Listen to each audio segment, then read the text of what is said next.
Добрый вечер. В эфире информационный выпуск Амши-Укшара.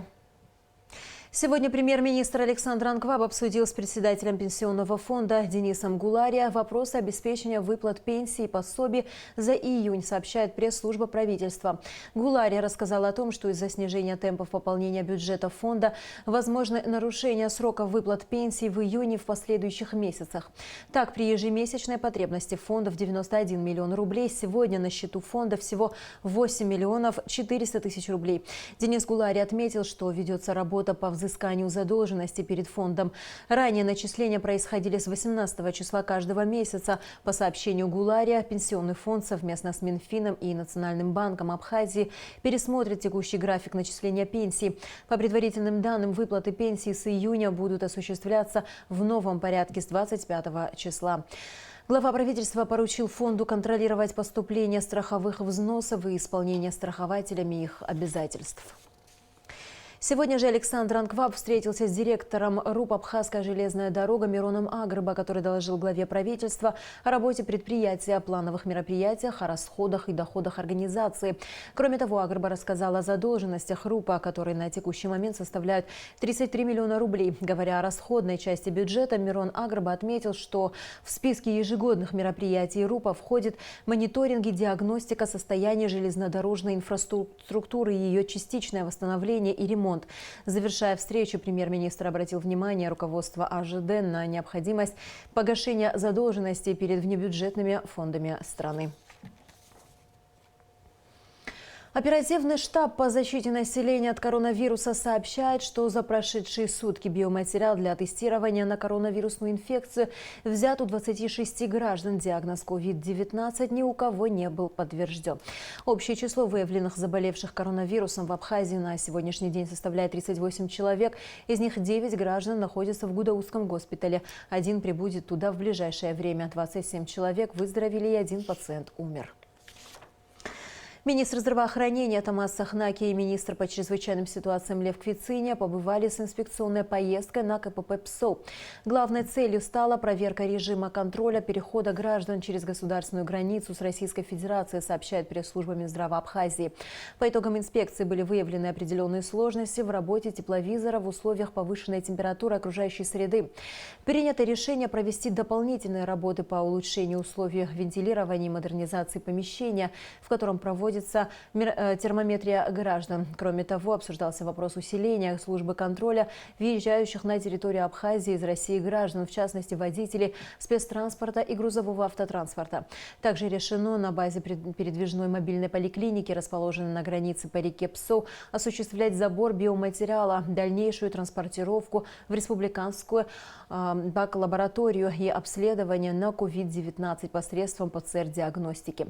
Участники инспекции обсудили и ряд других вопросов смежной работы ведомств в условиях распоряжения президента об отдельных мерах по защите здоровья населения Республики Абхазия от коронавирусной инфекции COVID-19 от 13 июня. Заместитель министра здравоохранения Абхазии Алхаз Канжария рассказал о самочувствии пациентов с подтвержденным COVID-19, которые находятся в стационаре Гудаутского госпиталя. Состояние тех больных, которые находятся на сегодняшний день в Центральном районном госпитале города Гудаута, расценивается как относительно удовлетворительное. То есть, что подразумевает под собой состояние относительно удовлетворительное? Это состояние, которое требует непосредственно нахождения в стационаре, но при этом больной чувствует себя удовлетворительно, то есть активно жалоб не предъявляет. Да, говоря о температуре, и, как правило, многих интересует, как они там переносят. То есть температура у них есть, но эта температура больше субфибрилинная, то есть 37 не поднимается до 38, то есть зашкаливающих цифр температурных у нас такого нет. Состояние их не у всех стабильное, все они на самостоятельном дыхании, ни одного пациента мы за период всей кампании, подчеркиваю, фактически на ИВЛ не подключали. Вот, да, были ряд эпизодов, когда давали подышать кислородом, то есть за счет того, что сатурация у них была низкая. Вот. Ну и стоит отметить то, что категория этих больных – это молодые ребята. Болезнь у них непосредственно есть. Это не один результат, это несколько результатов. Мы постоянно смотрим анализы. Вот и сегодня как раз 4 человека в перепостановке у нас. То есть, если результат у них будет отрицательный, то их будут выписывать в ближайшее время из Гудаутской больницы. За счет того, что это группа лиц молодого возраста, и переносят они, наверное, именно вот так, как мы говорим, да, то есть легкой степени. Будем надеяться, что состояние их не будет с каждым днем улучшаться. От себя хотелось бы пожелать удачи родным, близким, чтобы не переживали. Мы делаем все от нас зависящее. Ну и, соответственно, огромное спасибо всему медицинскому сообществу, которое сегодня трудится на благо своей Родины. Курсантам Министерства обороны Абхазии, обучающимся в военных вузах Российской Федерации и нарушившим дисциплину во время прохождения карантина в доме отдыха «Айтар», грозит исключение из учебных заведений. Сегодня в Министерстве обороны состоялась встреча с курсантами и их родителями. Обсуждались и вопросы, связанные с процессом обучения и подготовки военнослужащих. Репортаж Гугуцы Вардания. Подготовка курсантов Вооруженных сил Республики Абхазия осуществляется в ведущих военно-учебных заведениях Министерства обороны Российской Федерации с 2010 года. За это время в российские вузы было направлено более 500 абитуриентов. Более 200 окончили военно-учебные заведения и проходят службу в Министерстве обороны Республики и других ведомствах. Все курсанты, пришедшие на встречу, прошли двухнедельный карантин в пансионате «Айтар». Стоит отметить, что многие из них обучаются в медицинской академии Санкт-Петербурга. Я не с детства мечтала, я где-то в классе 9 определилась. Мне очень нравится, всегда нравилась медицина. И я решила попробовать поступить, и у меня все получилось. Учиться интересно, но сложно. Есть определенные свои нюансы, но так очень интересно. Справляемся. Выбрал медицину, потому что с детства хотел стать врачом, а военная медицина, потому что очень востребована. И, соответственно, туда я решил пойти. Еще с 9 класса. Хочу продолжить, хочу поступить на ординатуру и стать челюстно-лицевым хирургом. По словам курсантов, находиться на самоизоляции 2 недели было сложно, однако они были обеспечены всем необходимым. Среди прошедших карантин курсант военно-воздушной академии города Воронеж Давид Багба. У меня со школы была мечта поступить в военный. Изначально я поступил в СВОГу, наше училище. Потом через год перевелся в военно-воздушную академию. Обучение проходит отлично. Надо приложить просто старание какое-то, и будет все хорошо. Министерством обороны Республики Абхазия постоянно осуществляется контроль за процессом обучения курсантов, а также соблюдение ими воинской дисциплины и правопорядка. Поэтому такие встречи проходят здесь ежегодно. О нарушении дисциплины во время прохождения карантина в обсервационном учреждении «Айтар» шла речь в ходе нынешнего мероприятия. Как отметили министр обороны Владимир Рануа и заместитель министра обороны Надар Авицба, главная задача по недопущению распространения коронавирусной инфекции среди гражданского населения была выполнена.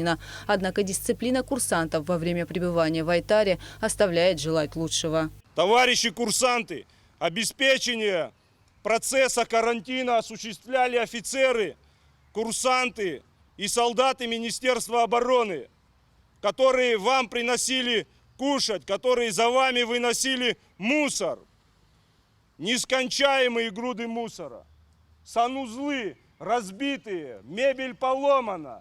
Окурки затушенные на столах, все валяется на паласах, карнизы сорванные. Это вандализм. Вы государственный объект привели в состояние, непригодное для прямого назначения его. Это касается полностью 2-го корпуса. Кроме того, многие из курсантов оставили свои документы в обсервационном учреждении и, как было отмечено, долгое время даже не интересовались ими. И до сих пор паспорта, документы не ищут. Не ищут, никто не спрашивает, а как вы собираетесь без паспорта Российской Федерации уезжать на место учебы? Уже сколько времени, значит, они находятся у нас. Тем, кто нарушил дисциплину и правопорядок в обсервационном центре, грозит исключение из учебных заведений. В завершении встречи у родителей курсантов была возможность пообщаться с руководством оборонного ведомства и получить ответы на интересующие их вопросы. Гугуца Вардания, Алексей Гухава, Абхазское телевидение. Приняты распоряжения Кабинета министров о некоторых кадровых назначениях. Так, Мироблогуа и Ремник Вициния назначены заместителями министра по налогам и сборам. Ирма Амичеба – первым заместителем министра финансов. Саид Губаз – заместителем министра финансов. Динара Смыр – заместителем министра культуры. Лела Качарава – заместителем председателя Государственного комитета по статистике. Беслан Карчава – первым заместителем председателя Госкомитета по делам молодежи и спорту. Алмазхан Кецба – заместителем начальника Государственной инспекции по карантину растений. Дмитрий Еник – заместителем начальника Государственного архивного управления. Сухумский городской суд удовлетворил ходатайство Генеральной прокуратуры о продлении срока содержания под стражей в отношении Нукзара Попава до 18 октября 2020 года включительно. Нукзар Попава обвиняется в похищении человека группой лиц по предварительному сговору с применением оружия и насилия, опасного для жизни и здоровья, из корыстных побуждений. Как сообщается на сайте Сухумского городского суда, на постановление может быть подана кассационная жалоба, представление в кассационную коллегию по уголовным делам Верховного суда Республики Абхазия в течение 3 суток со дня провозглашения полного текста постановления. По версии следствия, Нукзар Попава участвовал в похищении Омара Мерсхулава весной прошлого года. Специалисты дорожно-ремонтно-строительного управления администрации города Сухум продолжают ремонт дорог столицы. В данное время работы идут по проспекту Аяйра. Здесь частично заменяется асфальтовое покрытие. Далее по плану намечен ремонт улиц Сахарова и Налыпа. Работы на улицах местного значения финансируются администрацией города Сухум. Дорожный фонд планируется провести такие же текущие работы по улицам республиканского значения, проходящие через столицу. Это Лакоба и Генерал Адбар. По словам начальника коммунального управления администрации города Сухум Дмитрия Ахуба, капитальный ремонт дорожного полотна будет произведен после замены всех городских коммуникаций. Глава администрации Сухума Беслан Эшба подписал распоряжение о запрете выделения гражданам земельных участков, предназначенных для обслуживания многоквартирных жилых домов в целях строительства гаражей, сообщается на сайте столичной администрации. В распоряжении отмечается, что это сделано в целях благоустройства территорий многоквартирных жилых домов в Сухуме и защиты прав и интересов собственников общего имущества в многоквартирном жилом доме. Этим же распоряжением гражданам разрешено устройство некапитальных гаражей во дворах домов в ряду существующих гаражей при условии получения разрешительных документов. Еще одним распоряжением Беслана Эшба ликвидированы 3 муниципальных предприятия – «Зеленое хозяйство», «Горсвет» и «Спецавтохозяйство». На их базе будет организована новая структура МУП «Благоустройство». Также будет ликвидировано жилищное коммунальное управление как юридических лиц и преобразованы в жилищно-коммунальный департамент администрации Сухума. Об этом сообщает пресс-служба столичной администрации. Сегодня на агроинженерном факультете Абхазского государственного университета на кафедре технологии субтропических и пищеводных продуктов состоялась защита выпускных квалификационных работ. Комиссию в дистанционном формате возглавила доктор технических наук, доцент ВАК Елена Щербакова. На защиту были допущены 10 выпускников, 2 из них завершили обучение на красный диплом. Председатель аттестационной комиссии Елена Щербакова поблагодарила за предоставленную возможность послушать защиту, отметив высокий уровень подготовки выпускников АГУ. А если у кого-то из молодых специалистов возникнет желание продолжить обучение, то Кубанский государственный аграрный университет готов их принять, сообщила она. Долгожданная новость для любителей театрального искусства. Театры Абхазии возобновляют свою деятельность, правда, с соблюдением санитарно-эпидемиологических норм. Артисты Абхазского и Русского драматических театров с нетерпением готовятся к встрече со зрителем.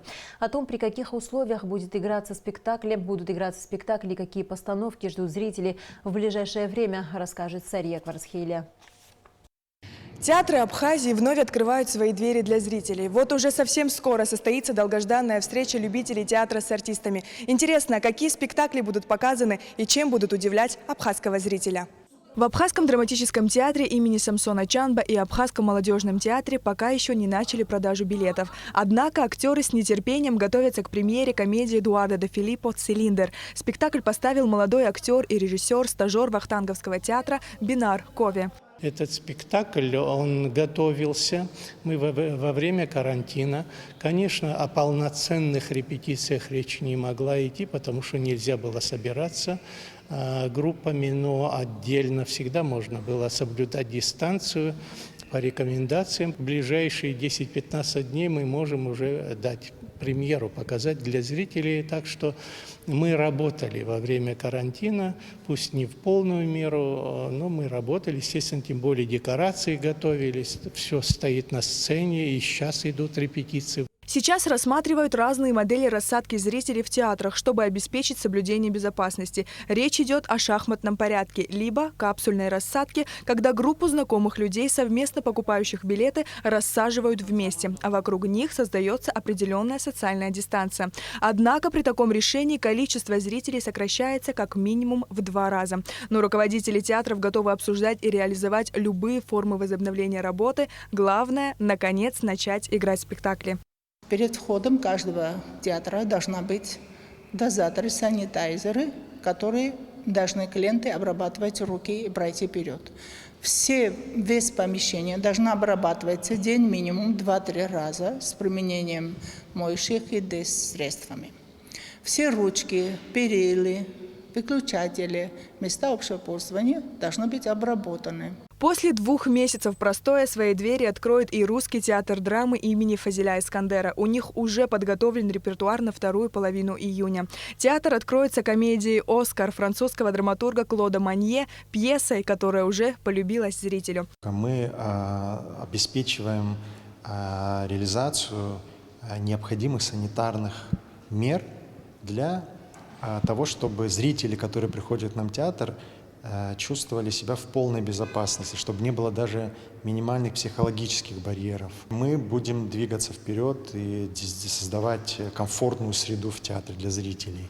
Открываемся мы 19 июня. А уже в июле зрителей Русдрама ждет премьера спектакля «Кровавая свадьба». Великое творение Федерико Гарсии Лорки о непобедимой всепоглощающей страсти, о столкновении традиций и человеческой природы, о чести и искуплении, о любви и смерти. По словам Ираклия Хиндба, спектакль станет глубоким откровением для абхазского зрителя. Мы проводим активные репетиции спектакля «Кровавая свадьба». Режиссер Мария Романова из Санкт-Петербурга находится здесь уже давно. Она репетирует уже несколько месяцев этот спектакль. Мы его должны были выпустить еще в апреле, но из-за сложившихся обстоятельств премьера перенесена была. И вот 10 июля мы планируем этот спектакль показать нашему зрителю. Примечательно, что все театры Абхазии после снятия ограничительных мер планируют возобновить свою деятельность с показа комедии, так как сейчас главная задача артистов – это зарядить зрителей позитивом, показать, что несмотря на трудности, которые испытывает страна в связи с распространением коронавирусной инфекции, все преодолимо. Сария Гварацхеля, Степан Мартиросян, Абхазское телевидение.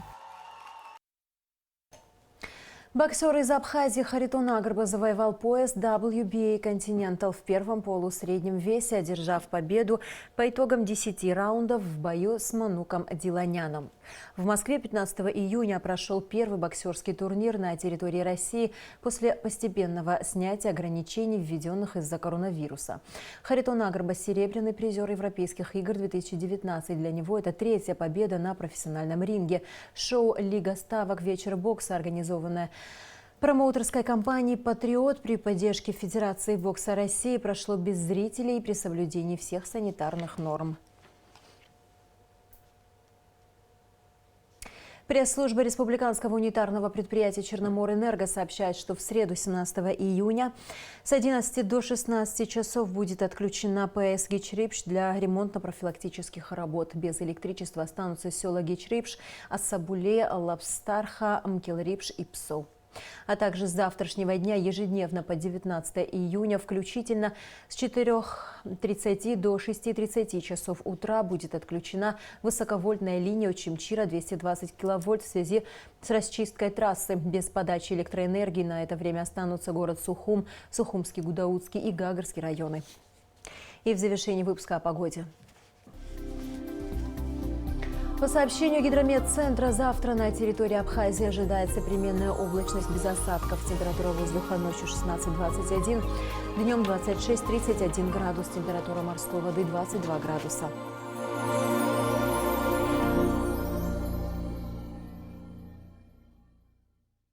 На этом наш выпуск завершен. До скорых встреч в эфире.